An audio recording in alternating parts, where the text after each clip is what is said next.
3 scenari intorno all'utopia a partire dal Rinascimento. Primo punto, utopia e disincanto del Rinascimento. Tutta l'epoca rinascimentale in Italia è generalmente orientata all'utopia e tuttavia gli studi più attuali su quel periodo storico evidenziano elementi di analisi sul tema dell'utopia apparentemente in contraddizione con quanto siamo abituati a pensare di quel grande momento della storia italiana.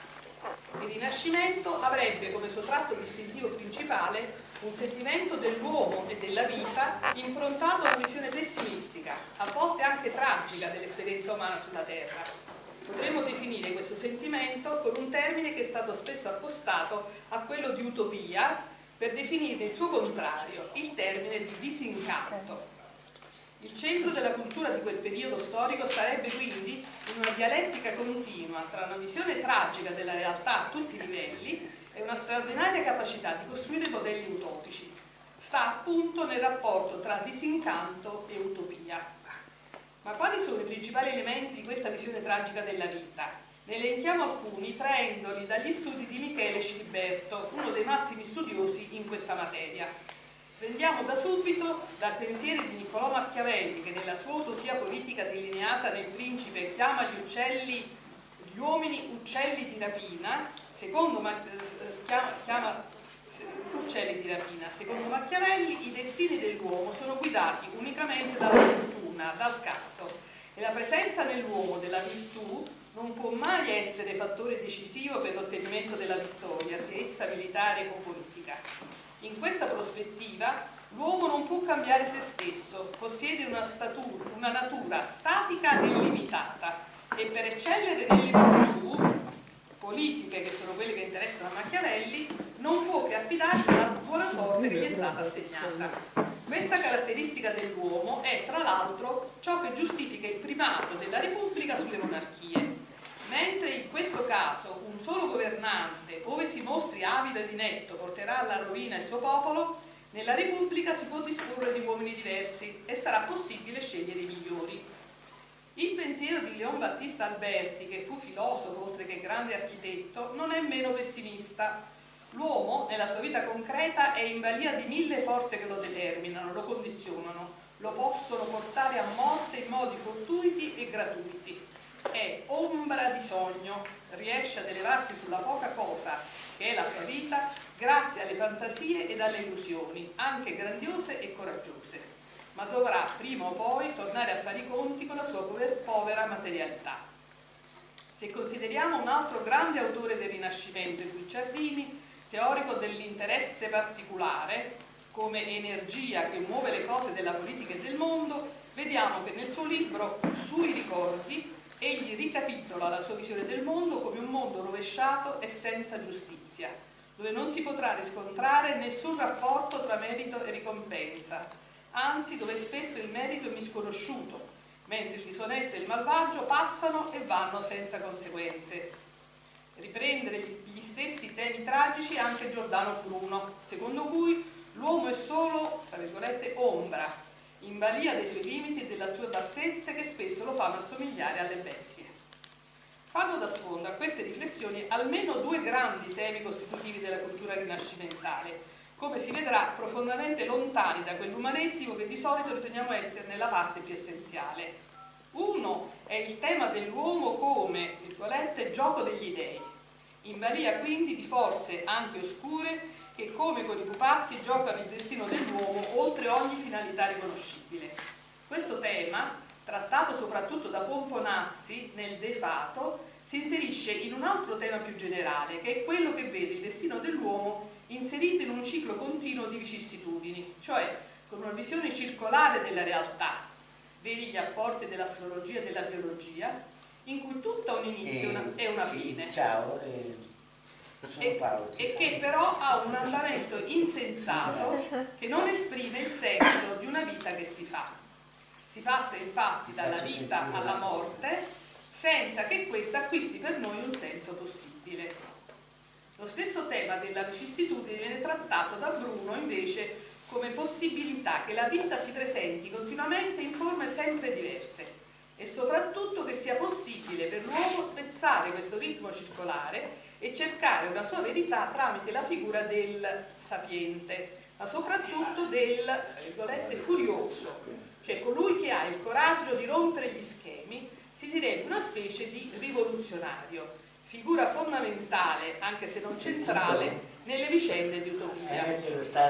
E tuttavia, e qui c'è un concetto che fa fare un salto di prospettiva a questo discorso, questa possibilità che è data all'uomo di uscire dal circolo inesorabile degli accadimenti non è data una volta per tutte. Serve cioè sempre prendere atto che la caratteristica fondamentale dell'uomo consiste nel suo limite. Ma sarà proprio questa la contraddizione che renderà possibile che dal disincanto, dal realismo tragico di questa cultura possano germinare straordinarie utopie. Questo pensiero della contraddizione, nato dalla consapevolezza tragica della contraddizione come condizione perenne della vita, diventa idea positiva, vitale, ed è appunto all'origine della costruzione di grandi miti religiosi, estetici, scientifici, umani, nell'accezione più larga del termine. Questa polarità, presente nei maggiori pensatori dell'epoca rinascimentale, da Machiavelli a Bruno, non è accidentale, tutt'altro. Quella del Rinascimento è una cultura imperniata nel contrasto tra poli che non si sciolgono mai l'uno nell'altro, essendo elementi costanti di una tensione la quale, specie nei suoi rappresentanti più alti, non si risolve mai in maniera definitiva una volta per tutte. Sta qui, al fondo, l'originalità e la specificità di quell'epoca straordinaria. E qui sta anche la distanza tra l'esperienza rinascimentale e quello che si è solito definire mondo moderno, il quale si è confrontato con molte di quelle tensioni, ma dando ad esse un esito originale, in un quadro assai definito. A differenza di quanto abbiamo pensato, di quanto abbia pensato una gloriosa tradizione storiografica, tra Rinascimento e mondo moderno ci sono differenze incolmabili, pur se lungamente occultate dal mito del Rinascimento come genesi dell'età moderna. Utopia quindi come prodotto del principio di contraddizione, che non è solo elemento centrale della condizione della vita dell'uomo, ma anche all'origine di quel movimento di cultura e civiltà che è fondamento della storia. L'utopia è un grande stato di eccezione, perché l'equilibrio dei contrari è sempre fragile, ed in questo stato vive il furioso, colui che mette al centro l'attenzione costante alla vita attiva, che poi è veramente il nucleo più profondo dello spirito del Rinascimento. Secondo punto della sua riflessione. Occorre qui, per ampliare la riflessione, riportare alcuni elementi costitutivi dell'idea di utopia, così come si è sviluppata soprattutto durante e dopo il periodo rinascimentale. Per prima cosa, alcuni elementi di carattere storico. Punto A. In particolare, lo stretto rapporto che gli studiosi ravvedono tra il concetto di utopia e quello di profezia. In particolare in quel periodo storico situato alla fine del Medioevo, in cui la profezia inizia a diventare appannaggio non più della Chiesa ufficiale, ma di quanti invece iniziavano a contestarne il potere. Il profetismo crea una ideologia che predice e invoca un rinnovamento della società e della Chiesa, cioè la pretesa contro il potere, la protesta, scusate, contro il potere si tinge di questa proiezione nel futuro che vestiva i colori della riforma come reazione alla Chiesa feudale. Il binomio profezia-riforma diviene così una delle culture fondamentali costitutive della civiltà occidentale. Citazione di Prodi. B. In un secondo momento sarà proprio durante il Rinascimento che avverrà la definitiva trasformazione del concetto di profezia in quanto prefigurazione di un futuro di profondo cambiamento rispetto alla realtà di partenza sottoposta a critica radicale in progetto politico. L'utopia può nascere quando, con il passaggio alla modernità, si afferma il concetto di mutamento e si affaccia la possibilità di progettare una società alternativa a quella dominante e di lottare per la sua trasformazione in realtà. Per questo essa è strettamente congiunta nelle sue radici al passaggio dalla rivolta o dal colpo di Stato per sostituire un potere a un altro nel quadro di una immobilità di fondo delle strutture, alla rivoluzione come strumento per introdurre un nuovo ordine basato su un diverso progetto di società. Anche questa citazione di Prodi.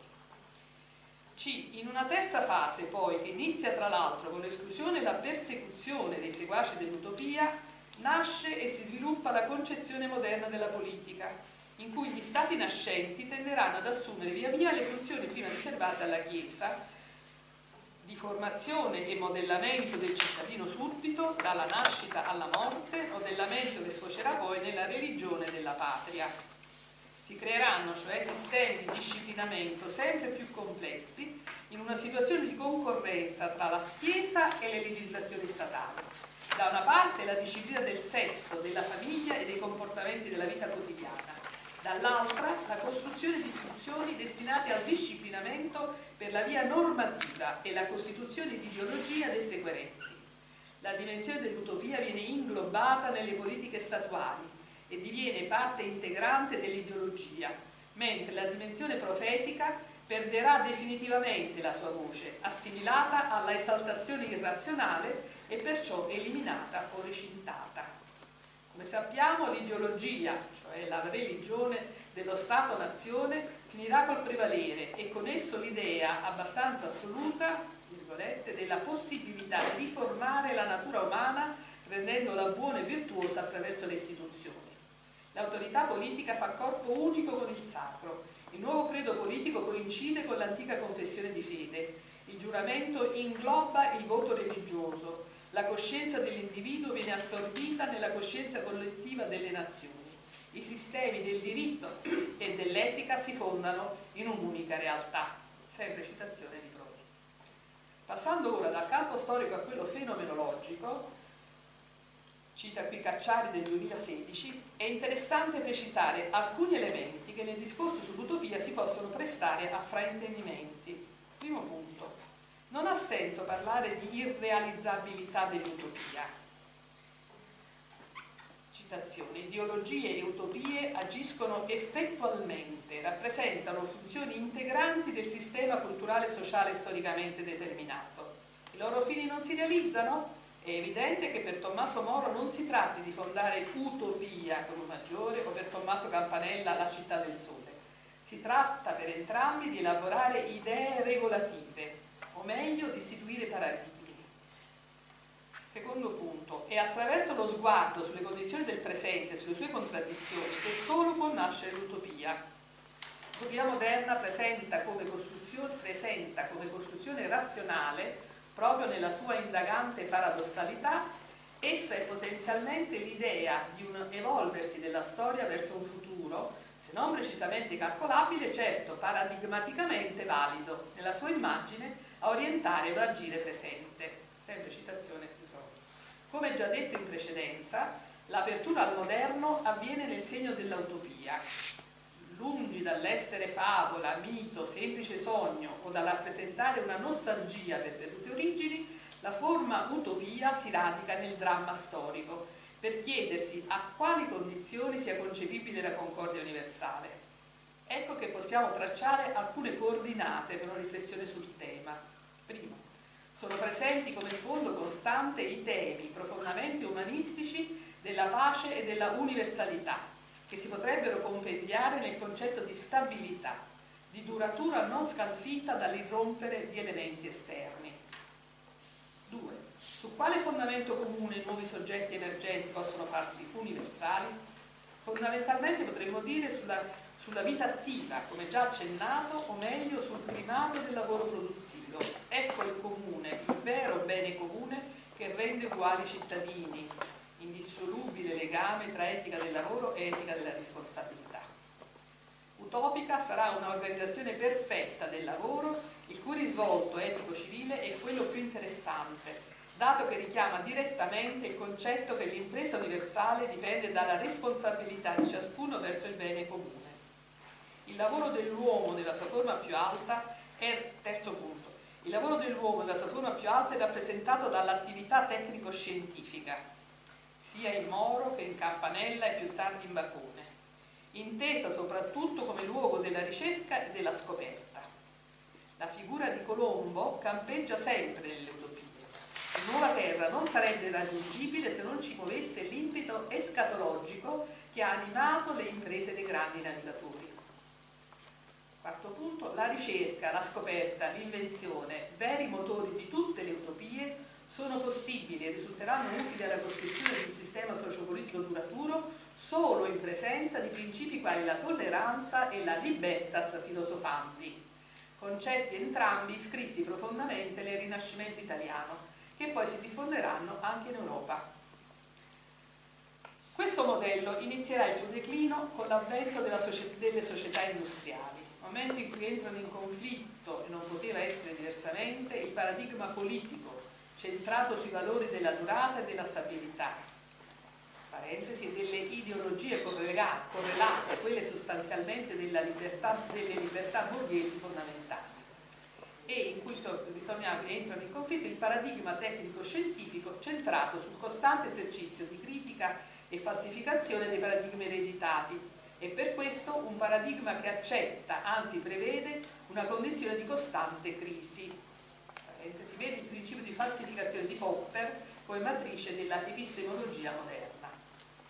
Da Marx in poi e fino all'avvento delle società post-industriali, i movimenti utopici avranno come paradigma quello del conflitto, tema declinato a più livelli, dal livello sociale a quello interpersonale a quello intrapsichico. Da un lato l'utopia sembra avere realizzato le proprie promesse e attendere ora soltanto un indefinito sviluppo delle forze che aveva evocato, a una sorta di immobile progresso.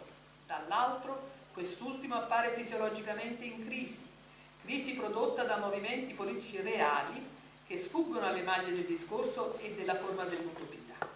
L'utopia, come composizione armonica tra le varie energie, le forme politiche e di vita appare al tramonto. Terzo punto della riflessione.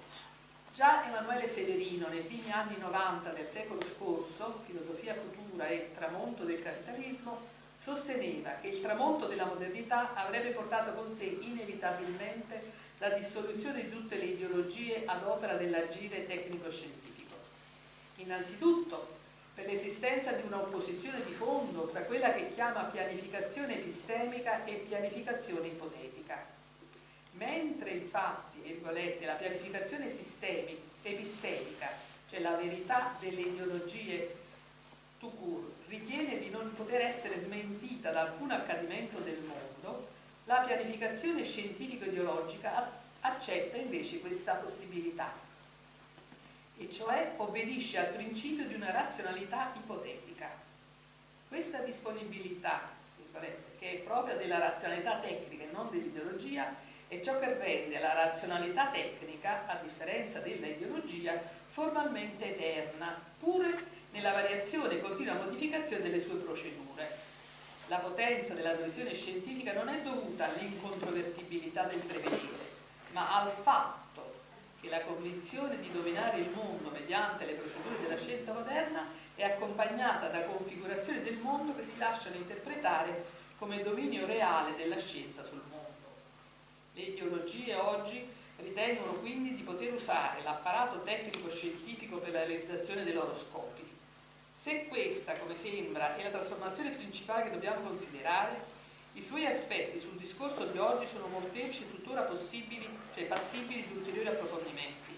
Facciamo nostre le parole di Cacciari, che riassumono efficacemente in poche righe le domande sul tema dell'utopia che il tempo di oggi ci propone drammaticamente. Il capitalismo di oggi non ha più bisogno dell'utopia e le forze reali che l'hanno combattuto hanno creduto di combatterlo? Esistono ancora, o se esistono, in quali forma si esprimono? E se non esistono, come e dove esercitare un pensiero critico? Non può darsi crisi senza taglio, se non appaiono due sponde, se non indico l'altra nel momento stesso in cui che mi confronto con quella in cui mi trovo. E proprio questo esercizio sembra oggi precluso. Il fine si riduce all'infinito procedere del presente e i conflitti al suo interno, vedi tutto il tema del tramonto del conflitto NTR, anche i più tragici, non appaiono più riconducibili a un orizzonte. I soggetti che li agiscono sono una moltitudine sradicata e letteralmente anarchica, senza che al loro interno riesca a emergere alcuna egemonia. Di volta in volta è possibile assumere questo o quel punto di vista che resta del tutto immanente all'occasione specifica. La perdita della dimensione trascendente di teoria e prassi sembra totale e definitiva. A noi spetta forse mantenere aperto il presente alla interrogazione. Il pensiero critico si esercita contro ogni consolante compromesso o nostalgia che pretendano di sanare oggi tale condizione. E rimane necessario ricordare l'essenza dei termini in cui si gioca il nostro destino, farne davvero archeologia, indagarne l'arché. Politica, teologia, utopia devono essere custodite pure nella loro radicalità e forse solo così potremo mantenere lo sguardo sgombro per cogliere l'evento del novum.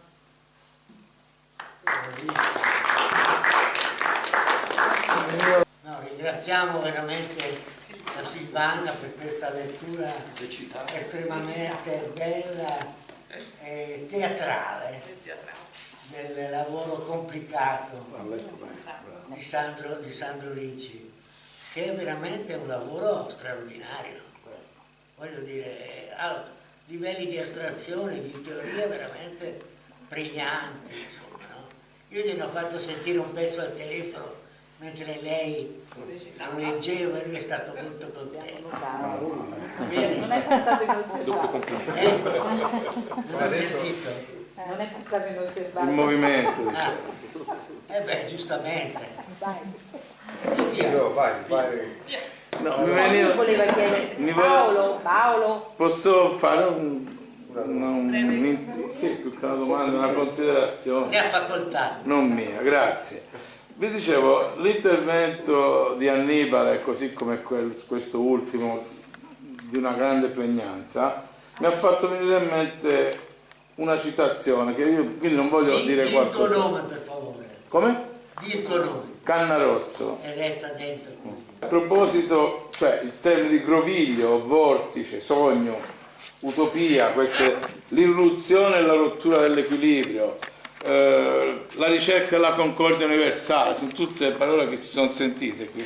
Mi hanno fatto venire in mente una citazione che è girata in questi giorni a proposito che riguarda la concezione della rivoluzione d'ottobre, perché forse non so se è un po' fuori tema, ma c'è il centenario della rivoluzione d'ottobre proprio in questi giorni. Non è mai fuori tema la rivoluzione d'ottobre. Esattamente. Poi per E chi è aperto al nuovo niente si è fuori. E volevo citare le parole del grande poeta Aleksandr Blok, grande poeta russo, che ha vissuto la rivoluzione e poi è morto nel 21, subito dopo. Da una parte beato lui, perché ci ha fatto vedere anche come purtroppo non basta solo la rottura dell'equilibrio, è indispensabile, senza quello non si fa nulla, ma poi in qualche modo bisogna reintervenire, no? In questa dialettica. A proposito mi domandavo io del tempo, no? Hai accennato anche al problema del tempo, no? Che poi quello della rivoluzione ci fa venire in mente la relazione che c'è, che sembra che non ci sia fra il concetto di tempo come Cronos e quello come Kairos, no? Del momento opportuno in cui maturano tutte le... E a parte questo, che ritorno un po' nel tema, appunto volevo fare la citazione di Bloch. Dice Bloch a proposito della rivoluzione e del clima che si era creato con la rivoluzione russa: guai a chi pensa di trovare nella rivoluzione solo l'adempimento dei propri sogni, per quanto alti e nobili essi siano. La rivoluzione è come un turbine di bufera, come una tempesta di neve, porta sempre con sé il nuovo e l'inatteso. Tale è lo slancio della rivoluzione russa, desiderosa di abbracciare tutto il mondo. Una vera rivoluzione non può chiedere di meno, la concordia universale. Essa carezza la speranza di sollevare un ciclone mondiale che porterà nei paesi sepolti dalla neve un tiepido vento e un dolce profumo di aranceti, che bagnerà le steppe del sud, arse dal sole, con fresca pioggia del nord. Pace e fratellanza dei popoli, ecco il segno sotto il quale procede la rivoluzione russa. Di questo rompe il torrente. Chi ha orecchie... Io quando ho dovuto scegliere un pochino tra di noi una tematica riferita al Rinascimento, sono stata molto in difficoltà, però poi sono ritornata un pochino a delle vecchie conoscenze, per cui mi sono lanciata forse un po' improvvidamente su questo tema tra cultura e natura, e ovviamente sono rimasta così un po' intrappolata dalla vastità e dalla grandezza delle tematiche inerenti al Rinascimento. Allora, una cosa semplicissima, tanto per capire i termini di cui si parla. Il concetto di cultura, come lo intendiamo oggi, è molto diverso da quello, cioè, ha avuto una sua storia, dalla Grecia classica come paideia, ciceroniana, la cultura animi, humanitas nel Rinascimento.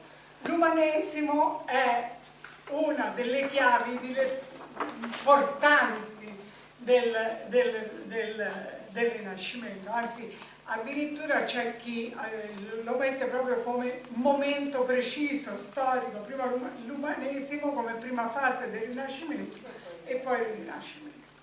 Quindi il concetto di cultura è proprio si sostanzia nel Rinascimento come umanesimo. E un'altra cosa, a parte che sono stata ben proceduta avanti a me, hanno parlato sia Rocco che Annibale, questo passaggio storico importante che ha consistito per Annibale con l'apertura dei muri, no? Nel passare dal comune medievale che era chiuso dentro determinati confini, vengono aperti, iniziano un libero commercio che non era solo legato alla pura sussistenza, quindi soltanto nel rapporto per esempio con la campagna, che significava avere quei pochi beni di nutrimento per le cose, ma si aprono davvero i muri per questo scambio continuo tra le persone. No? Non andiamo a cercare questi rapporti di continuità che esistono poi di fatto, e la storiografia moderna è ritornata a questo rapporto di continuità tra Medioevo e Rinascimento, non c'è una cesura rigida tra questi processi, come tutti i processi storici poi d'altra parte. Però questo significa appunto questa apertura del comune, dell'abbattimento delle mura in qualche modo, dei comuni anche, con il commercio significa questa potenza della classe dei mercanti, che aveva la possibilità di commerciare, di vendere beni o di mediarli, era privilegiato. Però c'è una cosa importante da dire a questo punto, che aveva ben sottolineato già Rocco, che è questo elemento per cui quasi paradossale, nel senso che questa concentrazione della ricchezza in mano a pochi significa veramente un dato di, come dire, di impoverimento totale di altre classi, cioè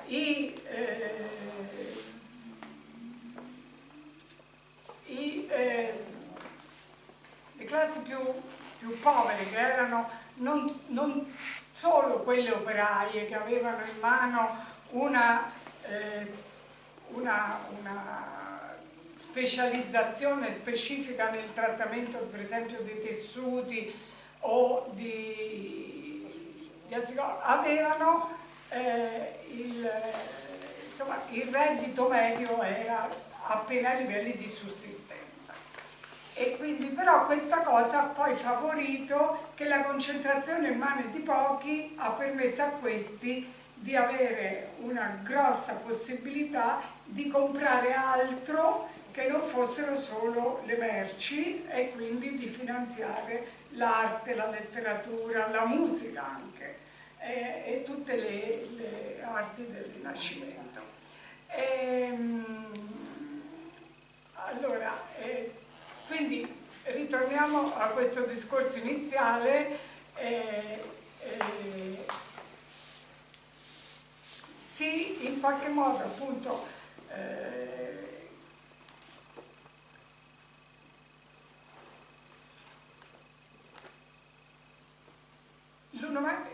nasce questo aspetto dell'umanesimo rinascimentale che viene favorito da questa rinascita appunto di una serie di conoscenze dalla metà del 300 con Petrarca che dichiara in qualche modo, Petrarca si trova ad Avignone nello stesso periodo in cui ci sono i papi ad Avignone e ha l'incarico di salvare alcune biblioteche e lui si mette in giro per l'Europa a salvare delle biblioteche latine e greche che avevano dei materiali latini e greci. Approfondisce lo studio di questi e comincia una letteratura e anche su base filologica proprio della ricostruzione. Petrarca conosceva il greco e si mette a tradurre i classici. Quindi poi insieme a Boccaccio in qualche modo riescono a costituire questo movimento culturale che vede nella letteratura classica, in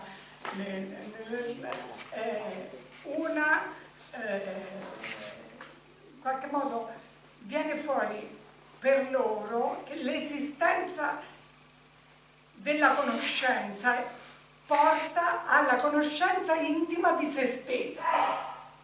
Mentre nel periodo medievale la conoscenza era una via per arrivare alla conoscenza del Dio, essere in qualche modo più legati alla divinità, per gli umanisti, soprattutto nel primo periodo, è proprio questa importanza del percorso intimo, di capire i propri sentimenti, di essere in relazione con i propri vissuti e soprattutto per poi mettersi in relazione con gli altri. Mentre prima le relazioni sociali erano molto determinate dalle classi sociali di appartenenza, di tipo feudale in qualche modo, qui la relazione con l'altro si basa sulla conoscenza di se stessi. La conoscenza di se stessi viene fuori anche dalla cultura. L'altro elemento che viene fuori da questa riscoperta della cultura classica è che fonda l'etica. All'inizio gli umanisti avevano una profonda visione etica della loro esistenza e tentano anche di generalizzarla come cosa, ma l'etica è una delle basi per cui insieme all'operosità questo tipo di cultura fondata sulla conoscenza degli antichi, su base etica, diciamo così, aristotelica per un verso, porta a definire tutto questo complesso di conoscenze come base della vita civile. Conosco me stesso, conosco gli altri, su base etica posso fondare la vita civile. E c'è quest'altro elemento della operosità della vita umana. Bisogna in qualche modo basare il proprio essere sull'operare, sul fare qualche cosa, non più solo sulla preghiera, l'operosità medievale era finalizzata poi a raggiungere il paradiso, eccetera. Qui cambia proprio la natura della cultura e dell'operosità umana, cioè le lettere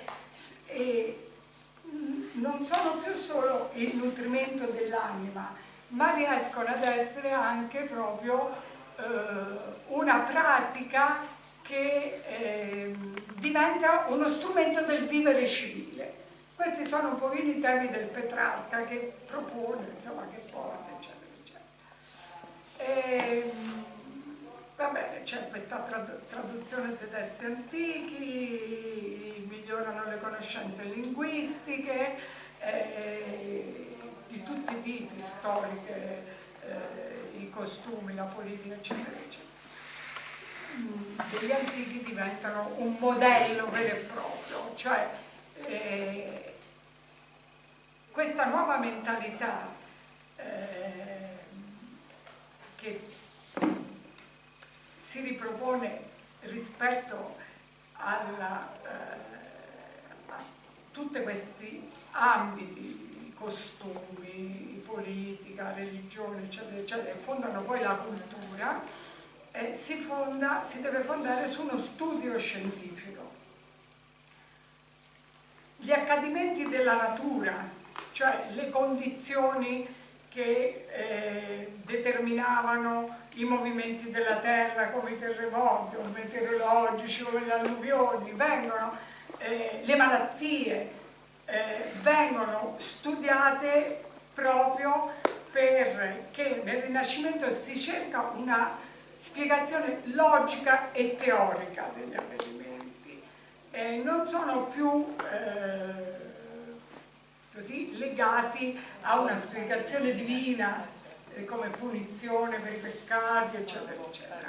In questo senso, per esempio, lo studio dell'anatomia è importantissimo. Leonardo dissezionava i cadaveri qui a Santa Maria Nuova, aveva la possibilità di accedere alle stanze dove venivano già i cadaveri e lui, per esempio, porta questo discorso della conoscenza, della spiegazione basata sullo studio, proprio sulle proporzioni, definisce proporzioni stabilite in base a regole matematiche per le opere e per la riproduzione del corpo umano. Cioè, quindi quando l'uomo vitruviano, che abbiamo visto prima, è in base a delle regole logico-razionali, per cui da una parte c'è, come diceva Annibale, da una parte tutto sfumato, e poi a un certo punto arriva la regola. A un certo punto devi stringere, dopo aver studiato, riprodotto, ridisegnato, eccetera, eccetera, poi stringi e c'hai l'uomo inserito in un cerchio e in un quadrato. Quella è la regola anatomica precisa. E quindi appunto tutta questa conoscenza è finalizzata alla formazione dell'uomo. Questa visione profondamente antropocentrica, che lo differenzia del Medioevo, perché prima era tutta finalizzata alla salvezza dell'anima, e quindi non entro in questa cosa. Qui vado avanti perché ne avete già parlato per bene.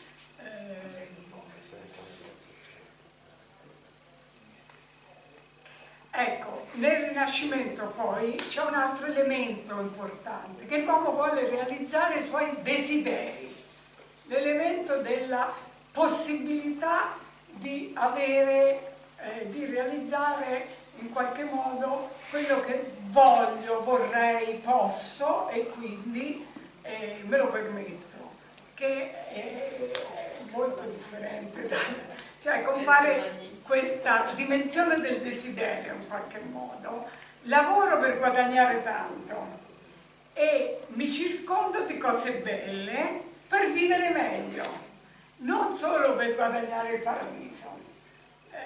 E vengo anche, se lavoro e guadagno, vengono ripagate la mia fatica, però appunto a questo punto il fondamento economico è che nasce l'accumulazione di capitali, cioè non sapevano più nemmeno come spenderli per vivere meglio, perché si permettevano, ora dico una cretinata, però Lorenzo aveva un bagno, non un gabinetto, un bar, aveva un bagno dove faceva una sorta di sauna, c'aveva anche la barca, tradotta in termini, che era una cosa abbastanza straordinaria per la cultura del tempo.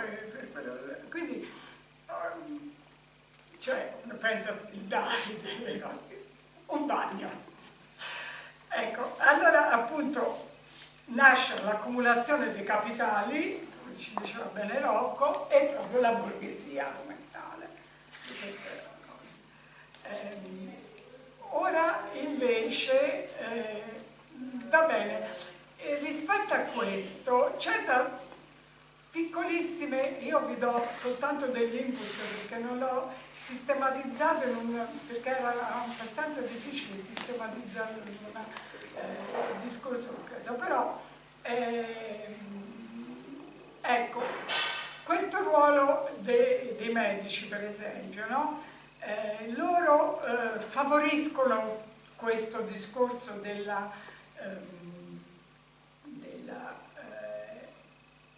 crescita delle arti, però stiamo attenti perché c'è un secondo momento dell'umanesimo che consiste nella normalizzazione.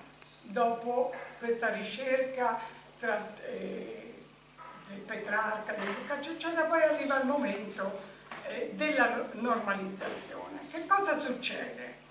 Che in qualche modo, per esempio, si allentano tutti i legami con la comunità urbana e nasce questa idea della vita in campagna come più congeniale agli ozi letterari, alla riflessione intellettuale, perché intanto si era formata questa classe di intellettuali e Lorenzo, tra l'altro, ha questo problema di sancire la superiorità culturale di Firenze, sollecita appunto tutto un discorso che riguarda l'uso del volgare, affida agli scrittori della sua corte il compito di applicare il volgare toscano anche anche le classi più basse e anche quei costrutti eleganti che avevano in qualche modo condotto le lingue antiche alla loro perfezione anche etica e morale. Però stiamo attenti che appunto con questo processo noi assistiamo al passaggio da un umanesimo civile che riguardava tutti i cittadini e riguardava anche le classi superiori, perché in qualche modo l'apertura del comune aveva dato modo alle signorie, no? Che governavano le singole. Con Cosimo che cosa succede? Che lui mette l'umanesimo al servizio della sua causa politica, che non è quella di avere una classe dirigente autonoma, ispirata agli alti valori etici, puri, repubblicani, no? Perché lui non ha interesse ad avere tanti intellettuali repubblicani, che lui vuole la signoria, lui vuole in qualche modo, appunto per esempio si utilizza Marsilio Ficino, Pico della Mirandola, eccetera, sposta in qualche modo l'asse degli interessi umanistici dalla partecipazione politica della polis e di tutto il popolo alla contemplazione filosofica e cristiana, perché con tutto il panettato che aveva messo a capo della Chiesa, e quindi c'è una svolta della cultura fiorentina che proprio dà luogo a questa stagione laurenziana, che per un verso è molto importante perché appunto implica questa riflessione, diciamo così, una contemplazione filosofica abbastanza, però dall'altra in qualche modo si contrappone alla cultura repubblicana e poi diventa vincente, no? Da questo punto di vista. L'altro elemento importante è questo discorso della bellezza. Le opere considerate perfette appunto rispettano determinate proporzioni, e su questo ci sono tutti i trattati anche di Leon Battista Alberti, di tanti altri, proprio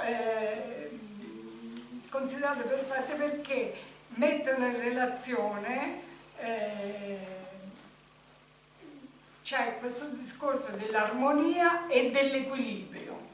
Tutto deve essere integrato nel tutto in modo perfettamente armonico e in equilibrio. Le opere considerate perfette e belle si identificano con l'ambiente naturale, e qui passo all'altro discorso della natura. Ecco, no, appunto, le opere perfette hanno questo discorso dell'equilibrio, che però che si traduce anche nella vita quotidiana, cioè ci deve essere una ricerca della vita fisica e della vita spirituale in equilibrio, non c'è nessuna una sorta di laicizzazione, per cui, come avete sentito dal discorso che ci ha fatto il Ricci, questa forma di laicizzazione mira a ottenere e a trattare, cioè sottrarre in qualche modo, ecco, forse la parola esatta è sottrarre le istituzioni al controllo della gerarchia ecclesiastica, che era quello che appunto aveva sottolineato anche Ricci, e quindi si sviluppa questa forma di laicismo e di relativismo, che è un altro dei termini importanti durante il Rinascimento, umanesimo, relativismo conoscitivo, per cui ogni conoscenza è relativa, non ci sono valori assoluti, dogmi, e viene valorizzata la vita terrena. E quindi però anche in equilibrio tra questa vita attiva e quella contemplativa. E lo studio invece come cura dello spirito, arricchimento per il benessere spirituale. L'arte deve avere questo perfetto rapporto tra forma e contenuto. E un altro elemento importante è questo riconoscimento della dignità di ogni uomo, soprattutto come strumento di relazioni possibili. Quindi è veramente questa cosa. E il discorso appunto della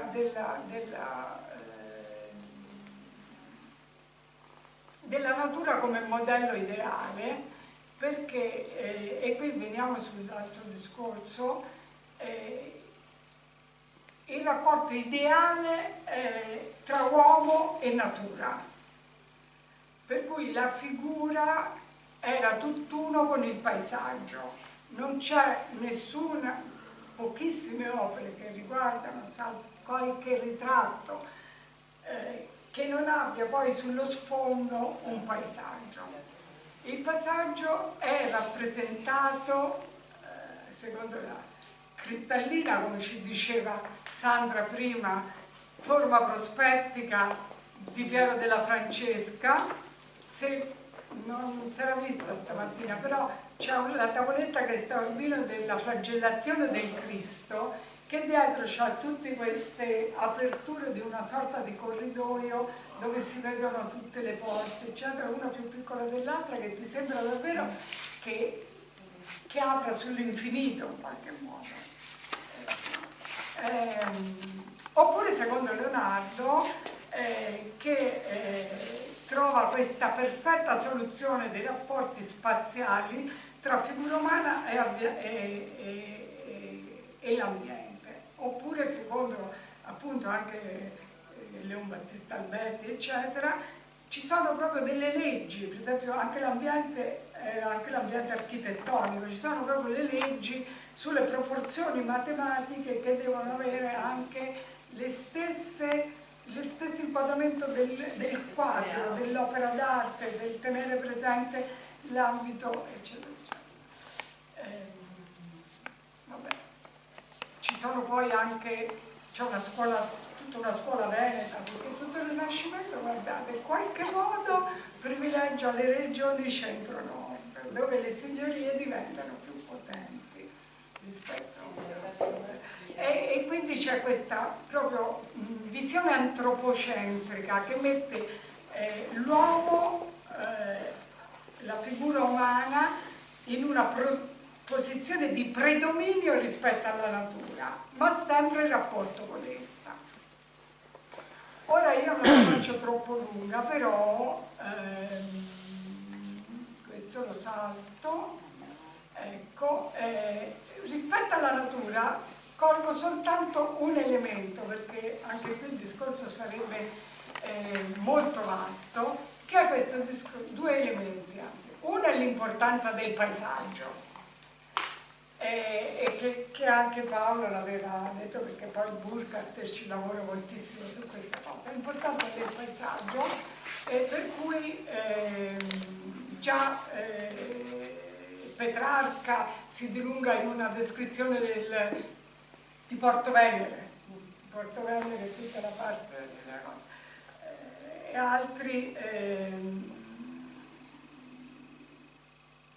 in qualche modo descrivono i loro paesaggi con molte evidenze, eccetera, eccetera. Addirittura lo stesso Leonardo, per lo studio e l'osservazione scientifica, è appassionato di escursioni in alta montagna, perché così vedeva dall'alto il paesaggio, ma nel senso di studio anche qui di come. C'è un aspetto importante che ci arriva fino a noi, che la natura che loro si accingono, che vogliono studiare, e che in qualche modo arrivano a modificare potentemente, è la natura già plasmata dalla mano dell'uomo, cioè non c'è pochissimo di naturale, ma è una natura in cui è intervenuta la mano dell'uomo. Che cosa succede? Che quello che erano, per esempio, le coltivazioni già, cioè voglio dire, non è che la vite, l'olio vengono scoperti nel Rinascimento, erano già coltivati da millenni, eccetera, eccetera. Però nel Rinascimento anche la pianura, eccetera, eccetera, ricevono un ordine.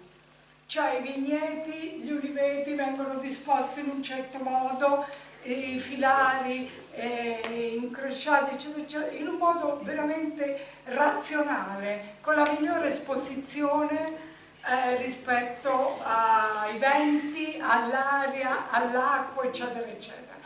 E una cosa incredibile del paesaggio, che posso essere veloce, per così vado a concludere, è proprio un esempio di questa nuova estetica rinascimentale, sono i giardini. Allora sembrerà da parte mia, rispetto a questi discorsi molto importanti che abbiamo sentito stamattina, eccetera, eccetera, una scelta un po' naif, nel senso che però il giardino all'italiana ci dice moltissime cose se lo sappiamo leggere. Il giardino nasce proprio a Firenze nel 1500.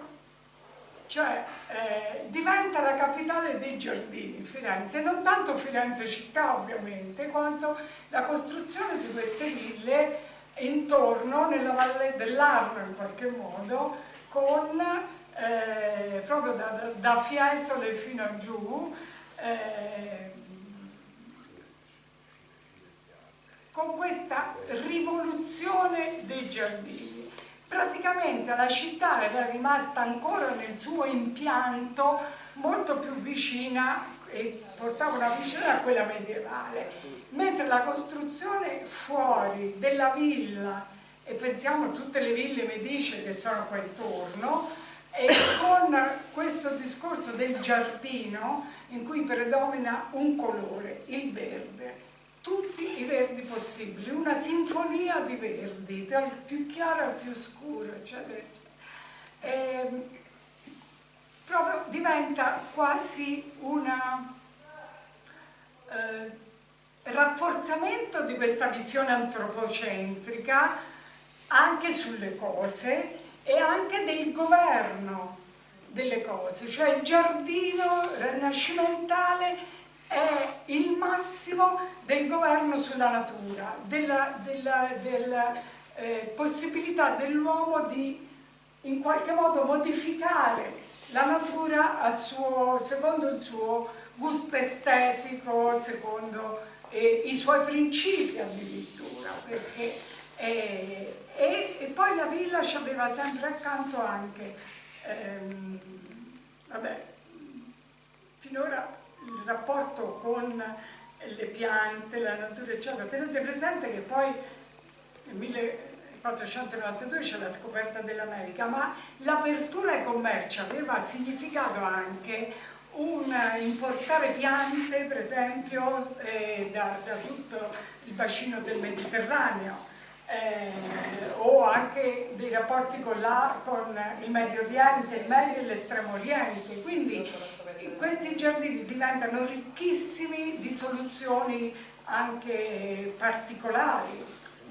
Poi anche con gli animali succede, perché per esempio c'è anche il discorso dei serragli, gli animali selvaggi diventano allegorici della potenza, il leone a Firenze, il ghepardo sopra il cavallo come dominazione, cioè sono tutte figure allegoriche che diventano importanti proprio in questa fase. Allora sul giardino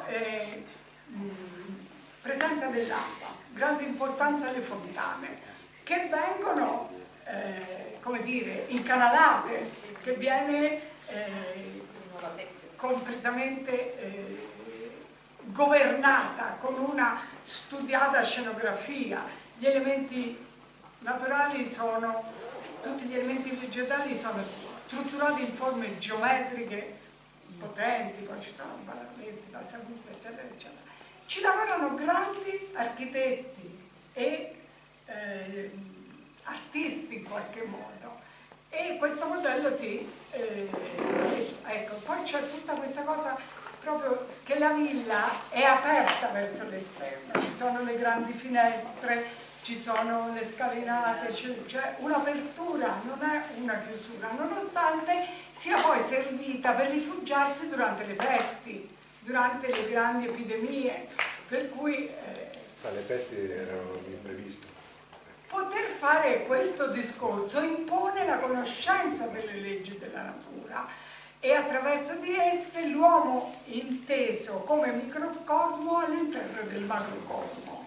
Quindi in qualche modo nel giardino viene ricreato l'ordine cosmico attraverso l'applicazione del ritmo, dell'armonia, delle proporzioni, dell'equilibrio e questo rigoroso geometrismo, il controllo di tutti i reparti, il rapporto col tutto, secondo una logica razionale che si sviluppa in tutto il Rinascimento, per cui l'uomo deve riuscire a controllare tutto, e è questa visione antropomorfica molto importante, cioè l'Alberti si studia.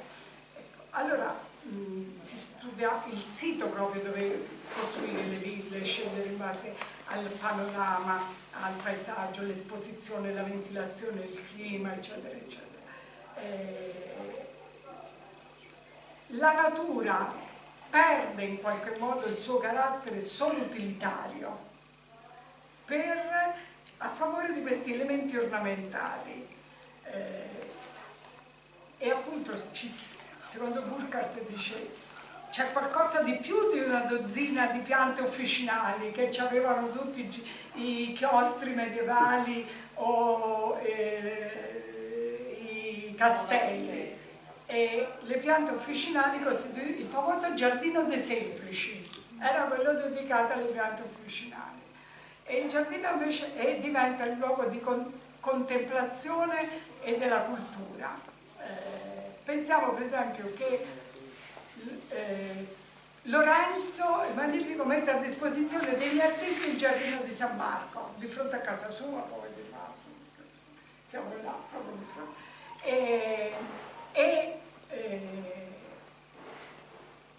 La villa di Careggi invece per l'Accademia Fiorentina, quindi tutti i neoplatonici, Marsilio Ficino, eccetera, eccetera. E un'ultima cosa sono i giardini del Vaticano, che sono, li abbiamo visti soltanto per rappresentazioni fotografiche, ma pare che siamo ancora oggi abbastanza... va bene. Poi dopo c'è questa, si va verso la deformazione, la maschera anche degli aspetti ornamentali del giardino. Per esempio a Pratolino ci sono i mascheroni, a Bomarzo i mozzi, eccetera, eccetera. Ma comunque il discorso è questo qua, che chiudo, dobbiamo sempre pensare che questa visione antropocentrica dell'uomo al centro di tutto, che governa tutto, nel capitalismo avanzato quale il nostro, comporta la distruzione della natura invece del governo, comporta tutte le miserie in qualche modo, per cui non riusciamo più a respirare come si deve, non riusciamo più a bere delle acque, eccetera, eccetera, che è quello che diceva anche un pochino Ricci prima, nel senso che siamo passati a, invece di una visione antropocentrica, una visione in qualche modo che distrugge la stessa possibilità dello sviluppo culturale della vita. E quindi lo lascio. Scusate se è un po' terra come discorso, ma ho voluto riportare.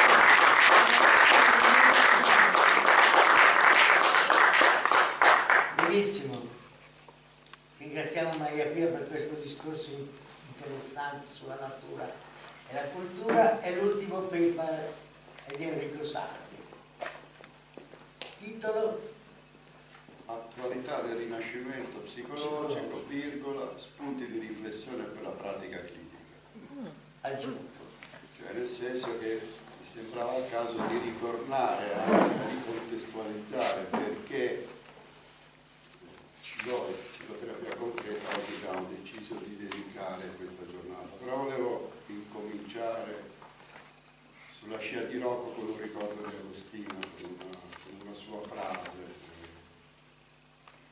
Per la psichiatria non si tratta di sapere sempre di più, ma di usare il suo potere in modo alternativo, cioè per aprire spazi al sapere degli altri. Mi sembra che sia un modo per ricordare anche il suo impegno sul tema dell'organizzazione, sul dare voce, aprire occasioni e possibilità, un modo per ricordare l'Agostino che ho conosciuto.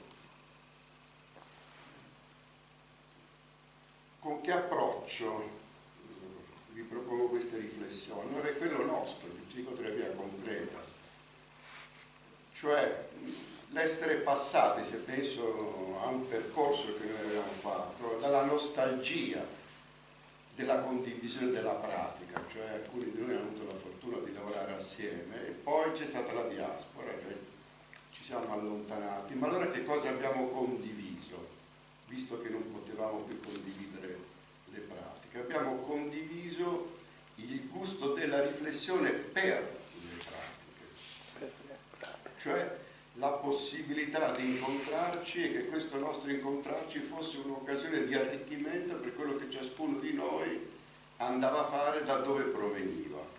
E allora con una caratteristica costante nostra di atteggiamento di ricerca, esplorazione, di una scuola che non è riuscita ad essere scuola, perché nessuno di noi ha potuto essere maestro, tant'è vero che non abbiamo allievi, ma abbiamo mantenuto il gusto di ragionare, riflettere, incontrarci per il piacere di farlo, con un tema legato alla scientificità, ma finalizzata a coltivare la dignità della condizione umana, cioè cercare di ragionare e di riflettere su temi nostri declinati in contesti altri.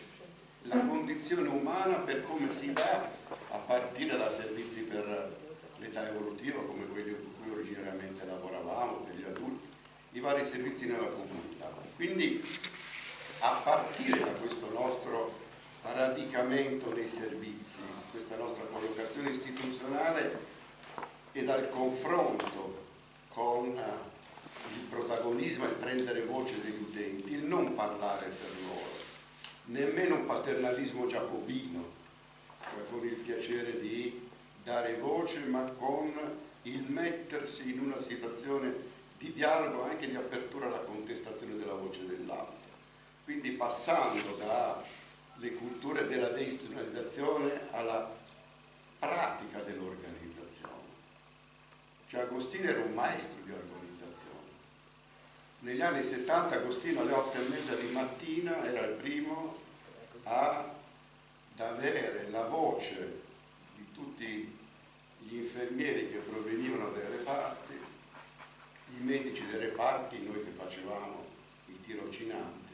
Il primo momento della giornata era che cosa era successo durante la notte o il pomeriggio, cioè una attenzione all'organizzazione della vita istituzionale, che è sempre stata la cifra, l'ascito che mi piace pensare di Agostino. Quindi i rapporti tra le soggettività, le intersoggettività, la quotidianità, cioè che cosa succede nella vita di tutti i giorni.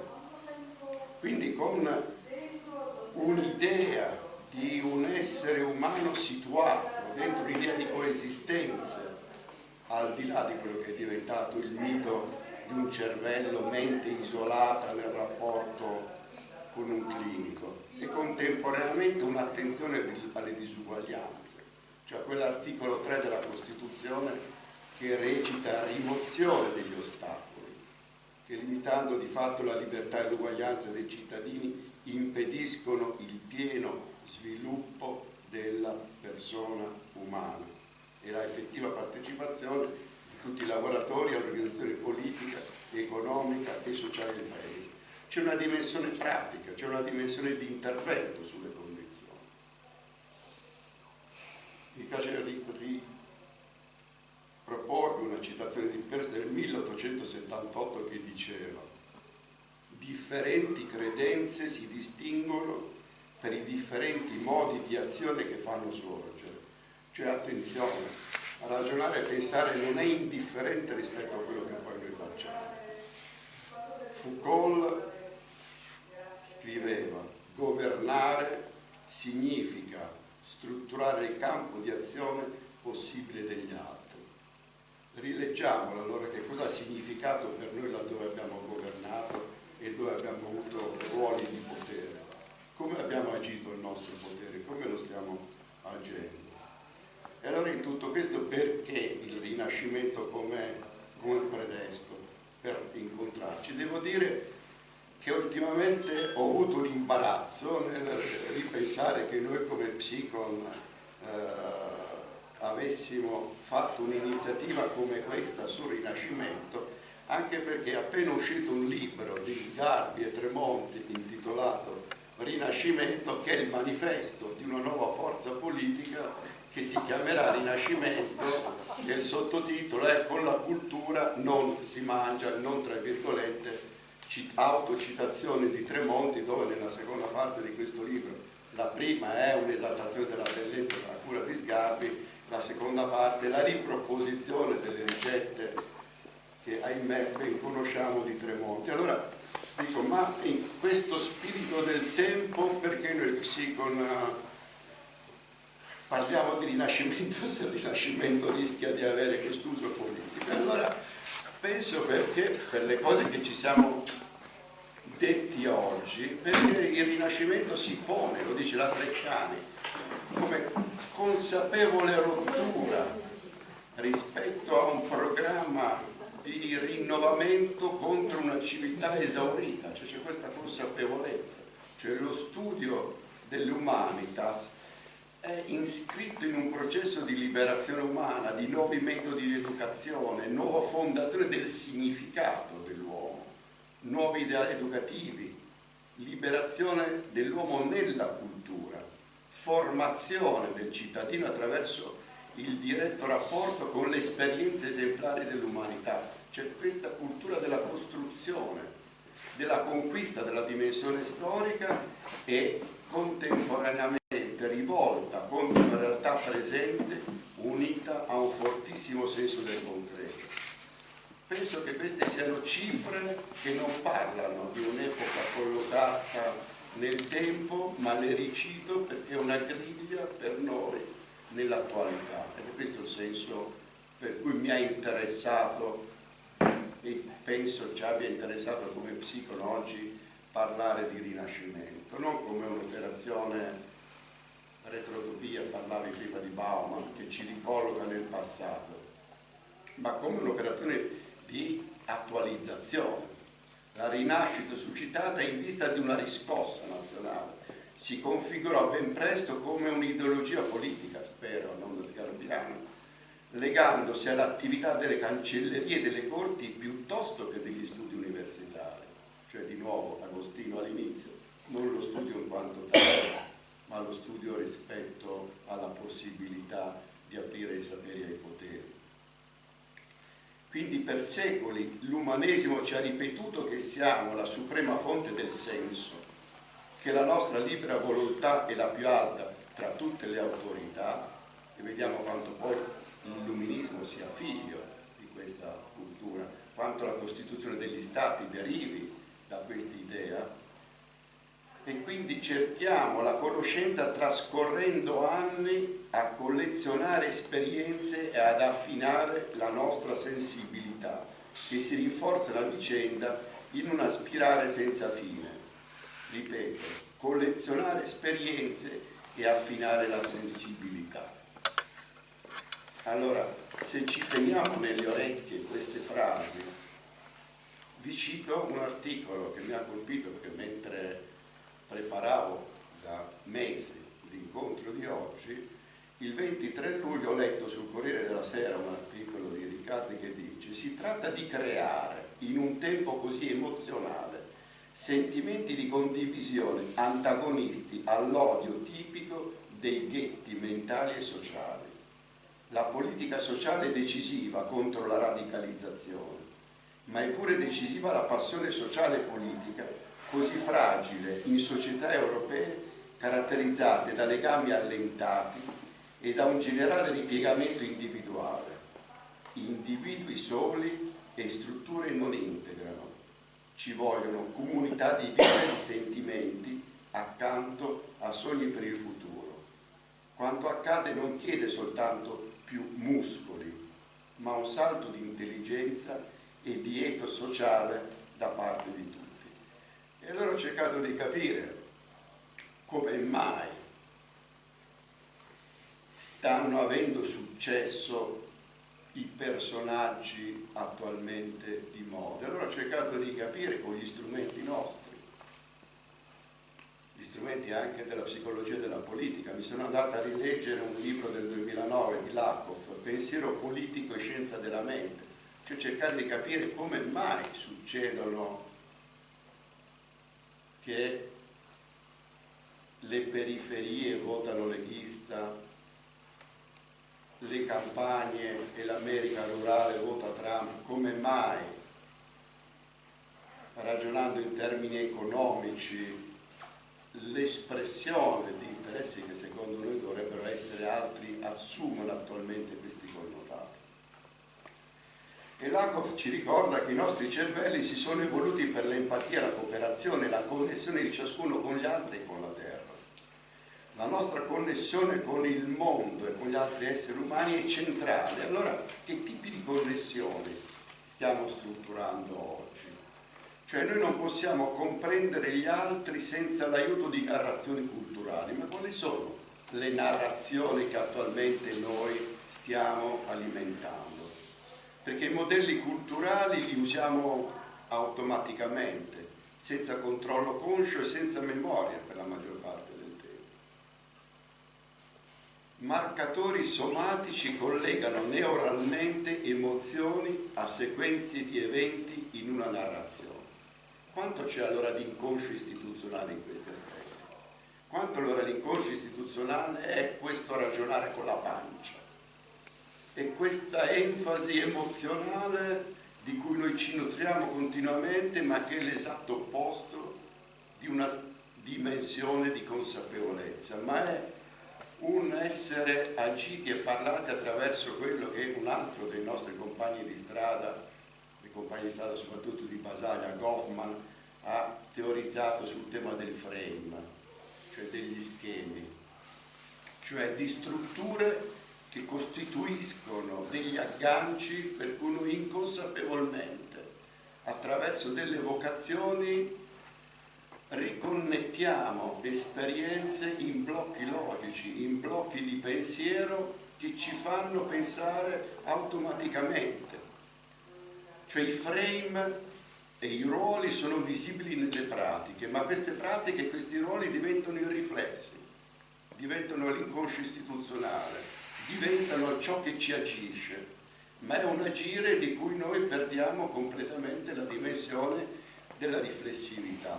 Queste strutture mentali attivano quindi simulazioni incorporate, attivano quindi modalità di pensiero politico che oscillano tra il severo e il premuroso e sono prioritariamente inconsci, e sono poi questi messaggi quelli che vengono attivati dalla comunicazione, dai pensieri che una volta si sarebbero polarizzati tra progressista e conservatore, ma che attualmente riattivano schemi, forme emotive, con parole che potremmo riassumere in termini di empatia, responsabilità, speranza, protezione, empowerment, comunità, introspezione, senso di connessione, che alludevano a una cultura, una volta l'avremmo definita progressista, ma che adesso è diventata afona. Di questa cultura non so che cosa attualmente è presente, di che cosa ci cibiamo, rispetto invece a un pensiero conservatore egemone che parla di autorità, obbedienza, disciplina, punizione, paura, sicurezza, come parole chiave che attivano emozioni, emozioni che attivano comportamenti, comportamenti che attivano voti, voti che attivano corticircuiti. E allora in tutto questo il pensiero, la paura, il linguaggio è più che un mezzo, il linguaggio è il modo con cui noi pensiamo, con cui noi ci strutturiamo, con cui noi guidiamo i nostri comportamenti. In un libro dell'anno scorso, l'ho visto, della Follia, Atwood ricordava Wittgenstein, il tema dei giochi linguistici, come dimensioni che ci fanno sottostare a regole che tendiamo a seguire consapevolmente o inconsapevolmente, e come una delle forme di terapia del linguaggio di Wittgenstein, la cui storia è assolutamente interessante anche dal punto di vista psico, come terapia del linguaggio Wittgenstein proponeva di diventare consapevoli di quanto questi sistemi in cui noi siamo incastonati diventavano guide per il nostro agire. E allora, se questi sono scenari, qual è il nostro futuro presente? Allora, un altro incrocio, un'altra stimolazione. Io nell'intervento di oggi semino degli spunti di riflessione, perché mi preme ridare l'idea di possibilità per riattivare forme anche di di curiosità e di non rassegnazione nell'avere il coraggio anche di dedicare delle giornate come queste.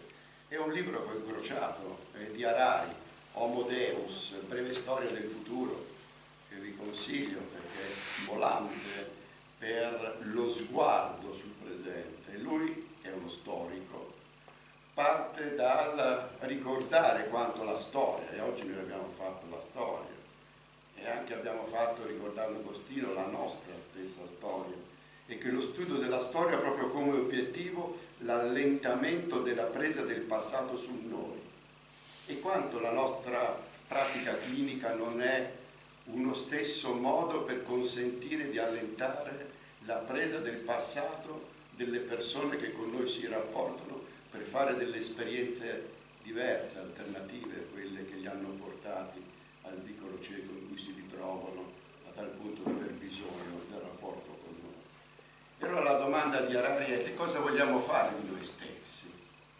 Io penso che diventi una domanda centrale per noi oggi, perché l'ortodossia corrente oggi ritiene che la coscienza sia costituita dal prodotto di reazioni elettrochimiche nel cervello e che le esperienze mentali rappresentino il coronamento di certe funzioni essenziali di elaborazione dati. Questo è il mainstream, questo è quello che passa, questo è quello che fa la fortuna, questo è quello che attualmente è diventata la modernità. In base alle scienze biologiche la felicità e la sofferenza non sono nient'altro che equilibri differenti delle sensazioni corporee. Noi non reagiamo mai agli eventi del mondo esteriore, ma soltanto alle sensazioni del nostro organismo. Siamo governati dalle emozioni. Le emozioni sono algoritmi biochimici. Un algoritmo è un insieme ordinato di istruzioni che possono essere usate per fare dei calcoli, risolvere problemi e prendere decisioni. Questo è quello che viene definito il datismo, cioè l'attuale dogma scientifico.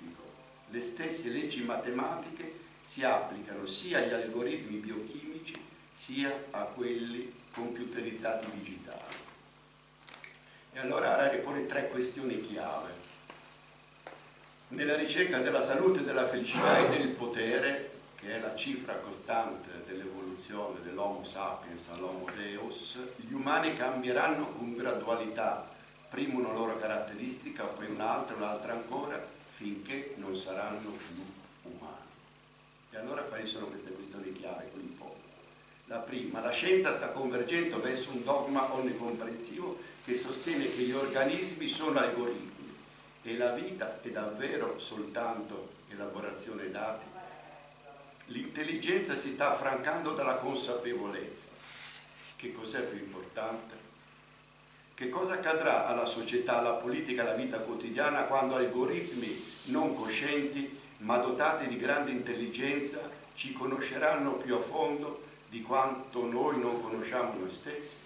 E guardate, non è un tema teorico. Chi ha visto il report di questa settimana, la ricerca attualmente delle grandi imprese, il programma Watson di IBM sull'intelligenza artificiale è di dotare i medici di apparati di supporto diagnostico in modo tale che la buona pratica sarà l'applicare ciò che l'intelligenza artificiale dice, perché l'intelligenza artificiale ha una capacità molto superiore al migliore dei clinici, e il clinico diventerà esclusivamente l'esecutore, un appendice di queste macchine intelligenti che noi nutriamo, perché, come voi sapete, in cambio dell'importare in Italia il centro IBM, Renzi, il nostro concittadino fiorentino, ha dato in cambio le banche dati sulle nostre condizioni di salute,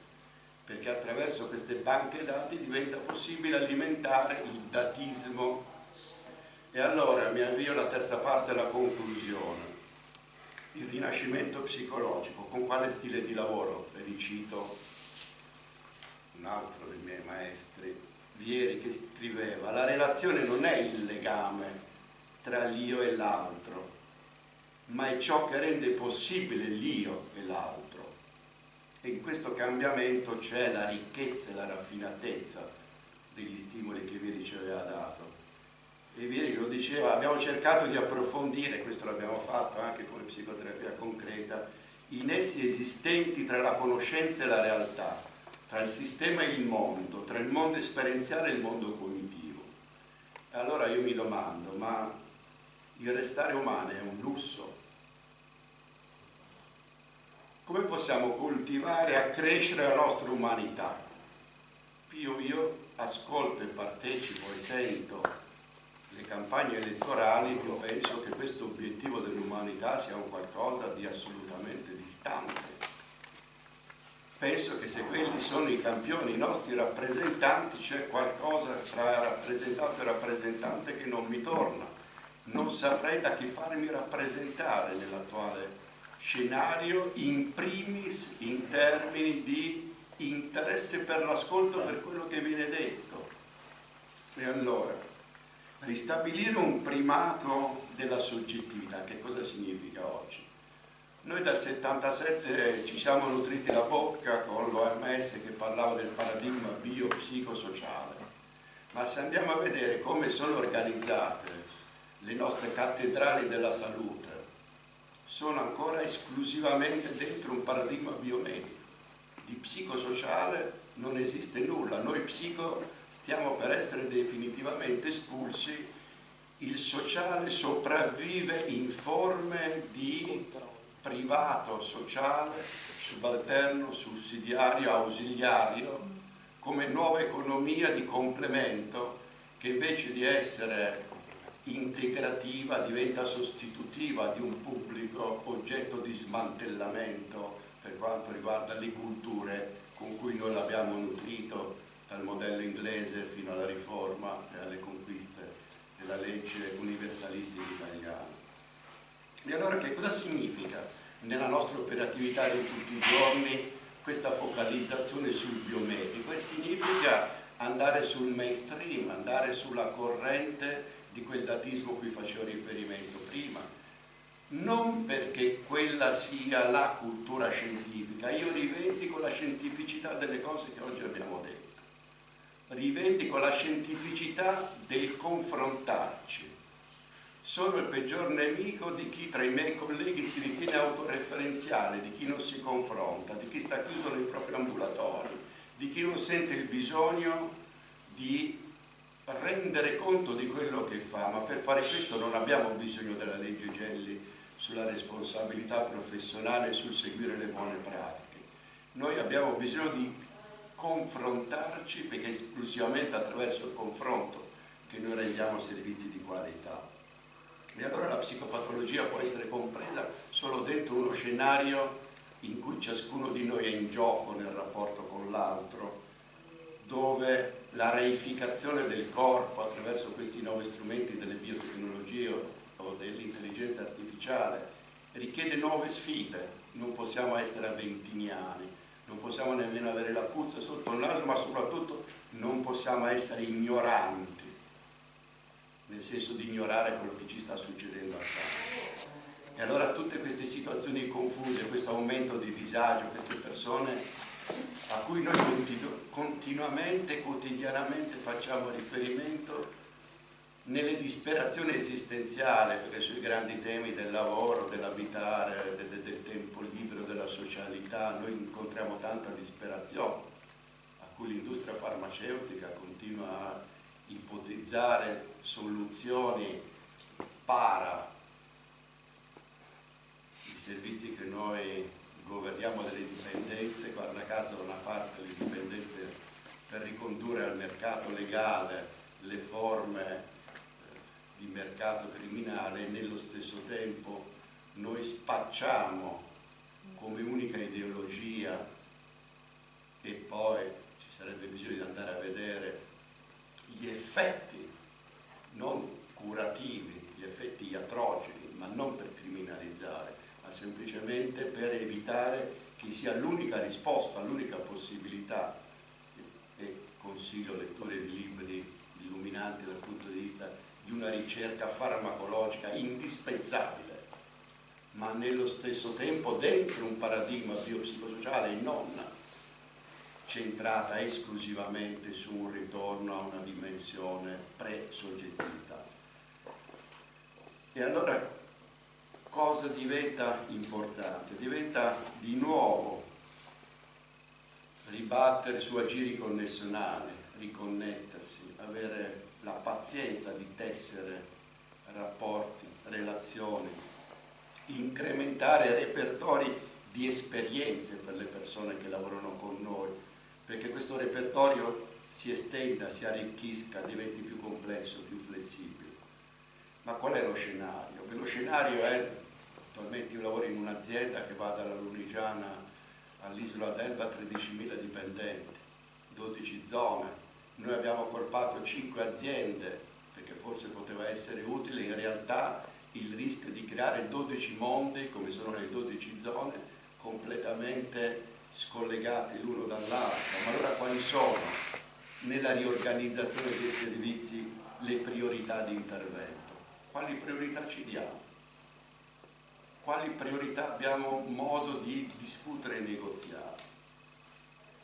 Se devo ragionare in termini di bilanci, io il prossimo anno mi pensionerò, ma se devo pensare, io sono arrivato in Versilia come primario nell'89, eravamo 18 psicologi, attualmente siamo in 12, i campi di intervento sono aumentati, ma il 30% dei miei colleghi non è stato sostituito. Io non posso dire che nella nostra realtà noi eravamo nascosti, noi siamo stati ben visibili, eppure questo è il risultato. Questo per dire che nei confronti di certe tendenze la cultura degli anni 70-80 produceva risorse allocate diversamente. Adesso i colleghi sono dentro cooperative, dentro il precariato sociale diffuso, e noi siamo nel colpevole silenzio progressivamente espulsi da un baricentro che è sempre più biomedico e gestito dai big data. E per noi psicologi che cosa significa organizzare ed essere presenti in servizi con una mentalità non ancillare subalterna? Io quello che ho imparato dai miei maestri, non potendomi identificare come psicologo con uno psichiatra, mi sono identificato delle cose che era possibile fare, ma avendo ben presente anche i differenti livelli di potere. Ma allora dentro una professione non accillare, ma dentro una capacità di collaborazione, di integrazione e di realizzazione dipartimentale. Che fine hanno fatto i dipartimenti? Stanno ritornando i vecchi servizi, perché la cultura della orizzontalità è stata distrutta dall'incultura della parcellizzazione. E allora, quali obiettivi? I nostri giovani colleghi su che cosa si troveranno a lavorare? Su qualcosa che noi abbiamo rifiutato in tutti questi anni, che loro si troveranno a essere costretti a fare? Che eredità stiamo lasciando? Io lo sento come un peso. E vorrei chiudere con 3 citazioni. Benedetti Gaetano, uno dei nostri anche compagni di strada, nonni, che in un bel libro del 2008, Psicoterapia partecipativa, Gaetano Benedetti, partito dalla neuropsicologia, uno dei splendidi testi, arriva a psicoterapia partecipativa e dice: i terapeuti non si limitano all'interpretazione dei conflitti dei pazienti, ma li aiutano direttamente a risolverli, a proposito del paradigma del conflitto rispetto a quello deficitario. Cazzariga, un neuroscienziato, che comanda scienza, mente, libero arbitrio. Siamo persone, non cervelli, siamo quell'astrazione che si manifesta quando una mente che emerge da un cervello interagisce con il cervello stesso. È in questa astrazione che esistiamo, e di fronte a una scienza che sembra intaccarla, siamo alla disperata ricerca delle parole per descrivere che cosa siamo davvero. Siamo instancabilmente curiosi di sapere come tutto ciò funziona. Sullivan: noi tutti siamo più che altro semplicemente umani.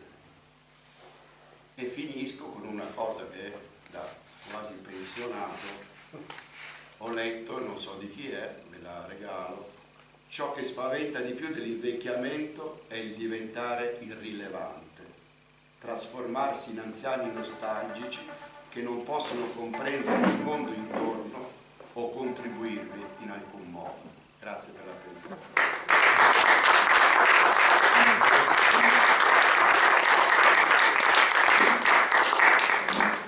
Davvero ringrazio Enrico da parte di tutto il gruppo per questa analisi attenta, ma soprattutto per le prospettive che ci ha offerto. Cioè, noi abbiamo lavorato perché siamo dentro una storia, però da questa storia ci proiettiamo in avanti su strade nuove da inventare. Grazie.